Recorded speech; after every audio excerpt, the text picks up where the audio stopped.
private reel tonight is with one of rock music's most distinctive male vocalists, Rod Stewart. All you did was wreck my bed, and in the morning kick me in the head.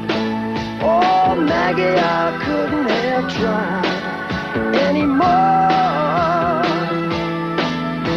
You led me away from... With 23 gold and platinum records, his career includes duties as lead vocalist for the Jeff Beck Group, Faces, and of course, as a solo artist. We began by asking about his classic, Maggie May. Maggie May was written about one of the first women I ever had sex with when I was extremely young, and she took advantage of my thin body at that time. And I wrote the song in 1970, so I just did that from memory. So there you go. And before Maggie May, I hadn't really written any particularly good songs. I'd been with the Jeff Beck Group, and we didn't write really great songs in that band. They were just 12-bar blues. So it just shows you, anybody, you can all turn your hand and pen to songwriting if you wish. It's really easy.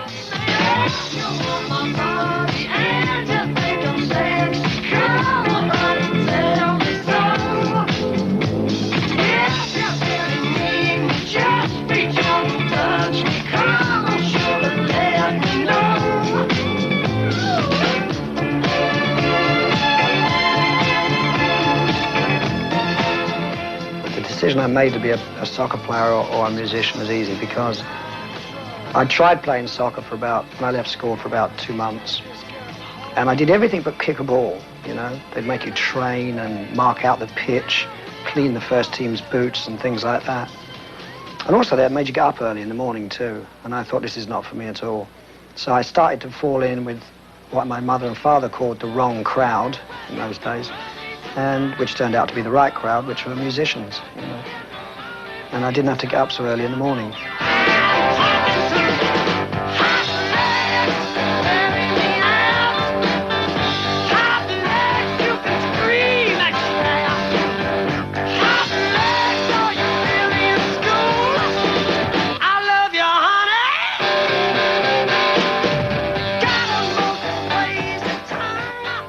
When I first started, I remember we used to do, we would travel the whole length of Great Britain, which is about from here to Boston, I suppose, right?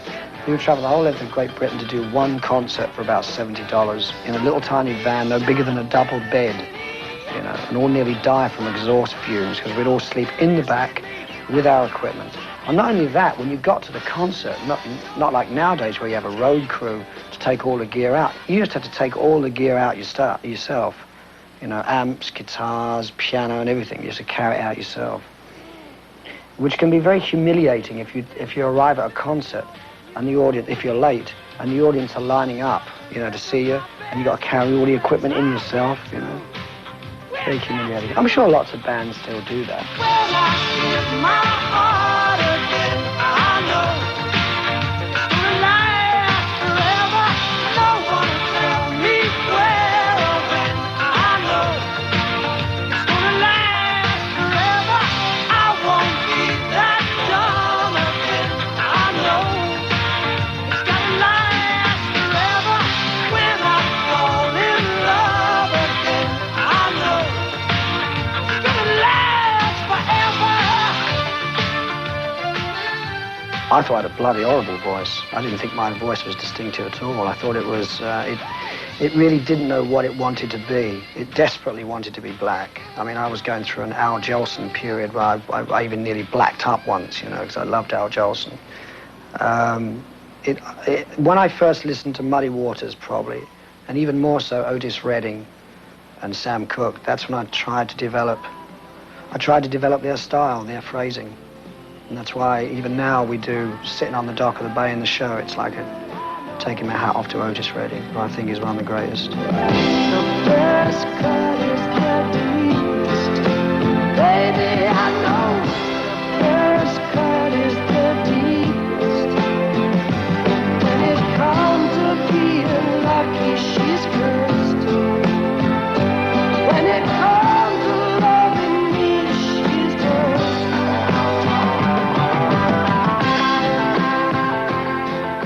My image is something that I used to work on. I used to really work on it around 78 and 79 when Do You Think I'm Sexy came out. And I really used to believe a lot of my own press, which is a very foolish thing to do.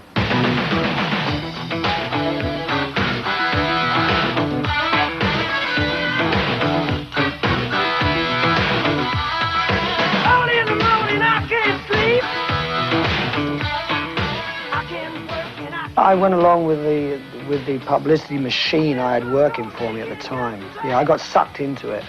That's the word. I got sucked into it, and I believed it all. You know, whereas now it's a little bit older, and you think, you know, tongue in cheek, and you think, oh well, you can't take it that seriously. I can't take this business that seriously because we're living in a dreamland all the time. I take the music serious. I take the music extremely serious, but the business, you can't take it serious. It's not a normal lifestyle. You gotta just like treat it as being, when you're on the road, it's great, but it's not always gonna be there, so let's make the most of it. Oh no, not again. It hurts so good, I don't understand. Infatuation.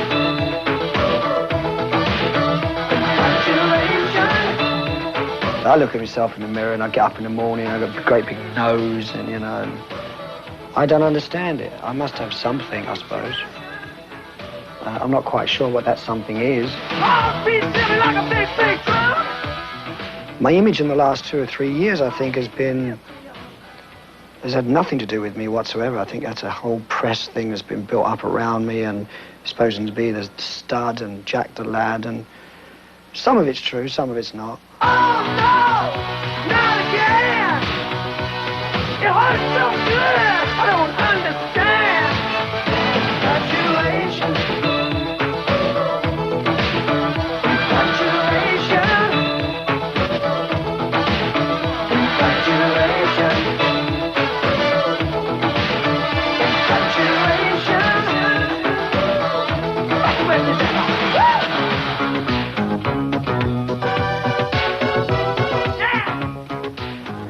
Well, it is funny because I remember when I dyed my hair blonde, I got so much criticism, you know, really such a lot of criticism when Blondes Have More Fun came out.